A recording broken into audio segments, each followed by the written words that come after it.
You're watching the Central Post. This is Samiksha Ajay. Let's start with the headlines you woke up to. Mexico's Fatima Bosch is the Miss Universe 2025, a historic fourth win for the country. But this year's crowning has sparked a big question across the pageant circles.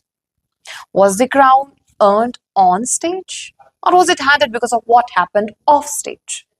And why did our India's own Manika, who looked every bit of a queen, was very promising, had an aura for the whole season, didn't even make it to top 12? What on earth made the judges say no? Let's rewind 2 weeks. During a pre-pageant event in Thailand, co-organizer Nawat Itzar publicly called Miss Mexico dumbhead on a live stream, accused her of not promoting the host country enough, and had security try to remove her. Fatima stood up to respond. Instead, dozens of contestants, including the reigning Miss Universe from Denmark, walked out in solidarity. The clip went mega viral. The Miss Universe organization condemned the incidents, restricted Nawat's role, and suddenly Fatima became the most talked about delegate overnight. Fast forward to finale night. She delivers strong preliminary performances, places in top 5, gives a solid final answer about creating safe spaces for women, and takes the crown ahead of heavy favorites like Thailand, Venezuela, Philippines, and Cote d'Ivoire.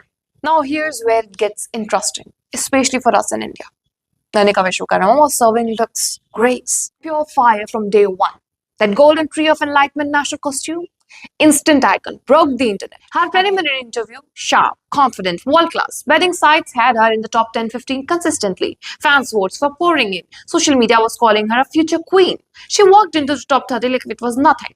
And then, swimsuit round 8s. Cuts to top 12 is announced and India's name isn't called. Just like that, no evening gown, no final speech, no top 5 moment, gone. Philippines' Atisa Manalo fought till 4th, but even she and many others agree Manika was right there with the very best. So the million-dollar question floating around pageant forums and X is, did the dumbhead incident and the massive global sympathy wave give Fatima an invisible boost with the judges? Because let's be real, no one else had a more emotional storyline prompting them forward. The organization insists that the judging was fair and purely based on performances, but let's be real. In pageants, narratives matters, which can sway hearts and sometimes scores. Because at the end of the day, no one else had more bigger underdog this year than a girl who was humiliated in public and still walked away with a diamond crown on her head. Fatima Bosch is undeniably a deserving winner on paper.